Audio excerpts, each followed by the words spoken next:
Hello friends, नमस्कार। दी books में आपका स्वागत है। आई होप आप लोग अच्छे होंगे और पढ़ाई भी कर रहे होंगे। फ्रेंड्स, हम लोग यूपीपीसीएस 2021 के टॉपर्स की कॉपियां देख रहे थे, जिसके तहत बहुत सारी कॉपियां देखी हैं। तो आइए, एक कॉपी जो महेश कुमार, जिनकी डीएसपी कैडर में 21वीं रैंक है, इनकी एक कॉपी पहले मैं डाल चुका हूँ और ये सेकंड कॉपी है। तो चलिए आइए देखते हैं। फ्रेंड्स, उससे पहले अगर आप चैनल पर नए आए हैं तो प्लीज़ चैनल को सब्सक्राइब करिए और वीडियो अगर पसंद आए तो लाइक ज़रूर करिए और कॉपी को एनालाइज करने की कोशिश कीजिए कि क्या कहते हैं, आपने कैसे किया है, आप कैसे कर रहे हैं और टॉपर्स कैसे कर रहे हैं। दूसरा, मैंने पूछा था पिछली बार कि कौन कौन आंसर राइटिंग कर रहा है, तो केवल एक एक फ्रेंड ने आंसर दिया। तो प्लीज़ अगर आप आंसर राइटिंग कर रहे हैं तो बता सकते हैं कर रहे हैं कि नहीं कर रहे हैं। चलिए स्टार्ट करते हैं। स्पेशली फ्रेंड्स, इसमें हिस्ट्री के क्वेश्चन ज़्यादा हैं, तो ये जीएस फर्स्ट की कॉपी है, पर कॉपी नंबर 2 है ये। ठीक है, तो पहला क्वेश्चन है, पुनर्जागरण से क्या तात्पर्य है, इसकी प्रमुख विशेषताओं का वर्णन कीजिए, इटली में इसके उद्भव का कारण बताइए। देखिए फ्रेंड्स, मैं पहले भी कह चुका हूँ, आप अगर अभी भी प्रैक्टिस करते हैं तो बहुत अच्छी बात है। 200 शब्द लिखने की कोशिश कीजिए हर क्वेश्चन में, इससे ज़्यादा करने की कोशिश ना कीजिए आप।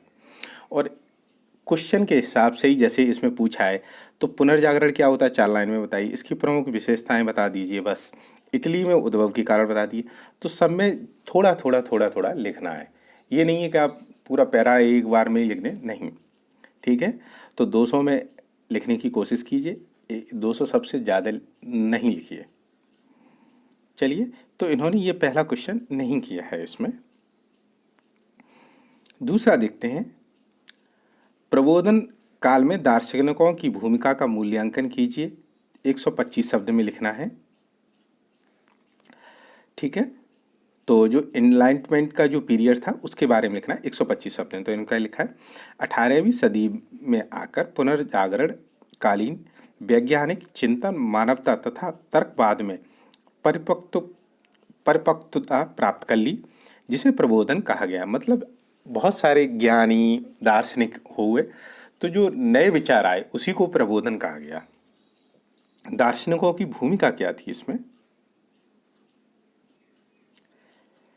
रूसो प्रकृतिवाद, मानवतावाद तथा मानवीय स्वतंत्रता पर बल दिया है। रूसो ने क्या किया है?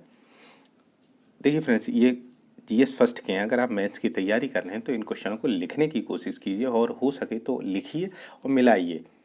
और नहीं तो ये क्वेश्चन आप लिख भी सकते हैं, जीएस के क्वेश्चन हैं, तो जैसे आपको पता चल जाएगा कि दार्शनिकों की भूमिका में रूसो की क्या है, जो क्या कहता है रूसो।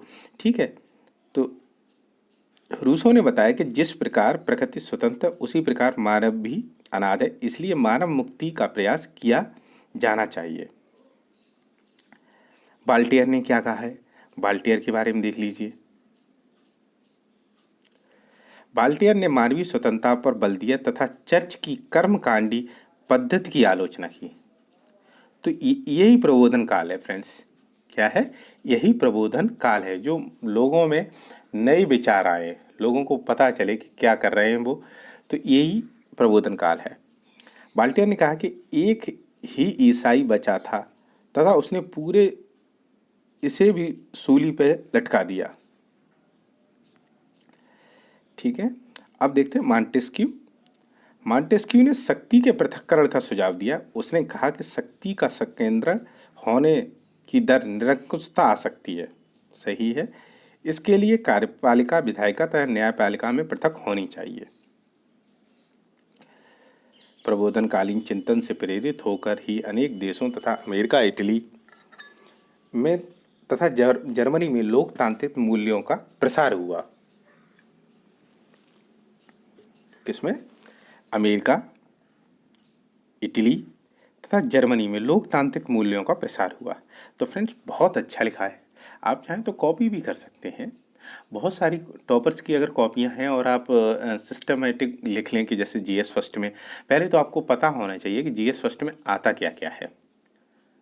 जीएस फर्स्ट जो मेंस का ऑप्शनल पेपर है, जो सॉरी ऑप्शनल नहीं, जीएस का पेपर है, उसमें आता क्या क्या है। तो अगर आप चाहें तो मैं आपको जीएस फर्स्ट का सिलेबस भी बता सकता हूँ, अगर आप कहेंगे तो मैं वीडियो भी बना दूंगा उस पर। और फ्रेंड्स लिखिए जीएस फर्स्ट का, अगर आप सिलेबस पता करना चाहते हो तो पहले पूरा syllabus GS first second third optional जो भी है आपका वो आप लिखिए, तो आपको याद होना चाहिए। अब देखिए, यदि प्रबोधन काल का उद्भव न होता तो अमेरिका क्रांति न होती। विवेचना कीजिए, ठीक है, विवेचना होनी। अमेरिकी क्रांति विश्व की उन घटनाओं में से है जिसने न केवल अमेरिका को बल्कि संपूर्ण विश्व को प्रभावित किया। अब इसमें दार्शनिकों की भूमिका देख लीजिए। Thomas pen, nails Aaris, Benjamin आदि बौद्धिकों ने मानवीय स्वतंत्रता, राष्ट्रवाद तथा उत्तरदायित्व पर बल दिया, जिसने लोगों को जागरूक होते हुए तथा क्रांति संपन्न की। वस्तुतः ये सभी दार्शनिक प्रबोधन के चिंतन से प्रेरित थे तथा उसी आधार पर लोगों को अधिकारों के लिए जागरूक किया। हानिकारक स्वतंत्रता की चेतना, दोषपूर्ण शासन प्रणाली, ग्रेनविले की नीतियां, क्या प्रबोधन काल के बिना क्रांति संभव थी? तो आइए देखते हैं। किसी भी क्रांति में एक कारक क्रांति का निर्धारण कई कारक समांतर रूप से कार्य करते हैं। यह घटना भारतीय स्वतंत्रता आंदोलन में भी भारतीय स्वतंत्रता आंदोलन में भी देखी जा सकती है, जहाँ कई विचारधाराएं कार्य कर रही थीं।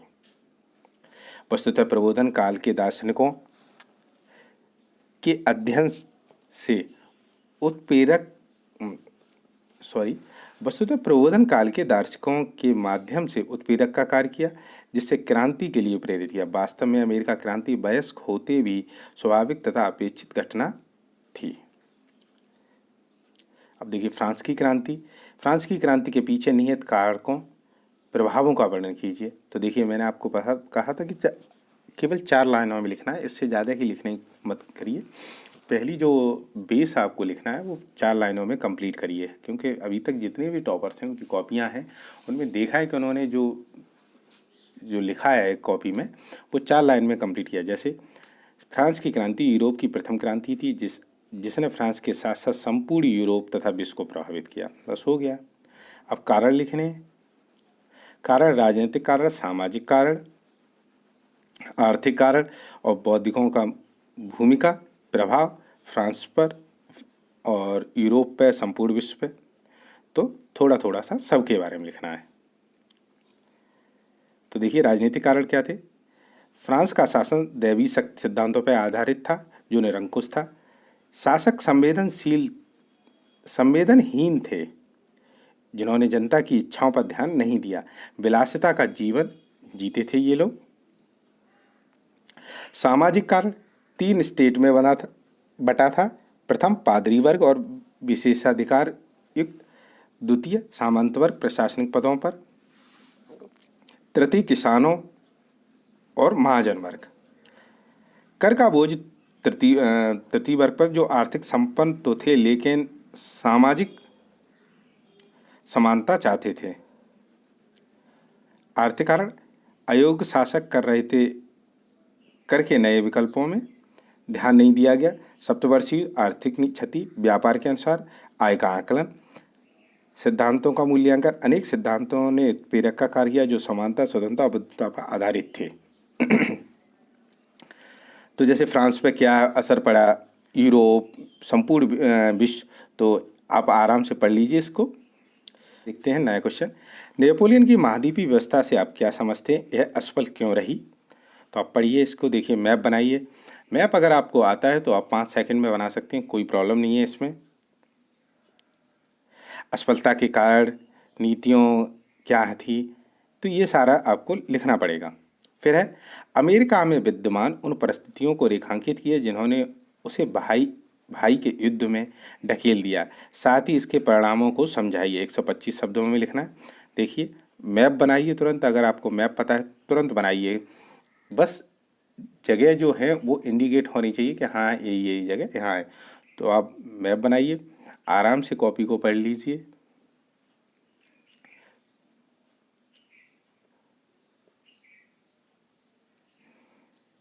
अब देखिए एक क्वेश्चन लास्ट है, भारत में दावानल के प्रमुख कारण क्या हैं? वन पारिस्थितिकी तंत्र तथा इसके प्रभाव की चर्चा कीजिए, साथ ही इससे निपटने हेतु कुछ उपाय सुझाइए 200 शब्दों में। तो पहले तो वन स्थिति रिपोर्ट 2019 के अनुसार जो लिखा है वो कितनी अग्नि लगती है, कहाँ कहाँ ऐसे है, तो वो सारी घटनाएं हैं, कहाँ कहाँ हैं, तो कौन कौन से एरिया प्रभावित हैं वो बताने हैं। तो इन्होंने बताया है, देखिए आप आराम से पढ़िए। ठीक है फ्रेंड्स, तो ये थी महेश डीएसपी, जो महेश कुमार हैं जो डीएसपी हैं यूपीपीसीएस रैंक जिनकी 21वीं आई है, उनकी कॉपी थी। आपको कैसी लगी आप कमेंट करके ज़रूर बताइए, और अगर वीडियो पसंद आए तो लाइक शेयर और सब्सक्राइब जरूर करिए। वीडियो देखने धन्यवाद। Thank you so much.